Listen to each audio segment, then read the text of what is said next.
ഇറാന് 3 ദിവസം സമയം അനുവദിച്ച് അമേരിക്കൻ പ്രസിഡന്റ് ഡൊണാൾഡ് ട്രംപ് ഡീലില്ലെങ്കിൽ എണ്ണ പൈപ്പ് ലൈനുകൾ തകർത്ത് തരിപ്പണമാക്കുമെന്ന് മുന്നറിയിപ്പ്. അതേസമയം US ഉപരോധം ഇറാനിയൻ തുറമുഖങ്ങളിൽ തുടരുകയാണ്. 38 കപ്പലുകളെ അമേരിക്കൻ സേന തിരിച്ചയച്ചു. കപ്പലുകളോട് തിരിച്ചു പോകാനോ അല്ലെങ്കിൽ തുറമുഖത്തേക്ക് മടങ്ങാനോ അമേരിക്കൻ സേന നിർദ്ദേശം നൽകി.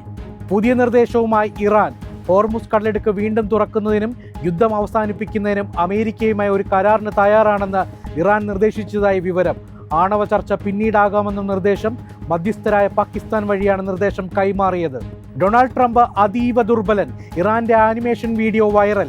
വൈറ്റ് ഹൗസിലെ അത്താഴ വിരുന്നിനിടെ ഉണ്ടായ വെടിവെപ്പിനെ പരിഹസിച്ചാണ് വീഡിയോ.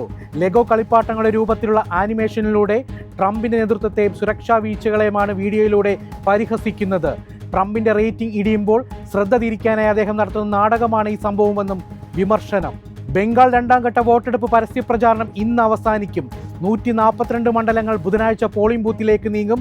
ആദ്യഘട്ടത്തിൽ കനത്ത പോളിംഗാണ് രേഖപ്പെടുത്തിയത്. 93% പോളിംഗാണ് ആദ്യഘട്ടത്തിൽ രേഖപ്പെടുത്തിയത്.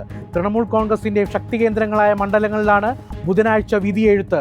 വോട്ടർ പട്ടിക പരിഷ്കരണത്തിന് ആനുകൂല്യം ലഭിക്കുമെന്നാണ് BJPയുടെ കണക്കുകൂട്ടൽ. സംസ്ഥാനത്ത് നിന്ന് സ്വർണ്ണവിലയിൽ നേരിയ വർധന. ഗ്രാമിന് 35 രൂപ വർദ്ധിച്ച് 14,155 രൂപയായി.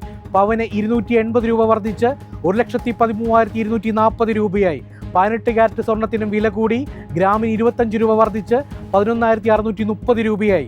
പവന് 200 രൂപ വർദ്ധിച്ച് 93,040 രൂപയായി. വെള്ളി 260 രൂപയിലാണ് വ്യാപാരം. എളുപ്പത്തിൽ സമ്പാദ്യം വളർത്താം. ഇന്ന് തന്നെ മൈഫിൻ TV ആപ്പ് ഡൗൺലോഡ് ചെയ്യൂ.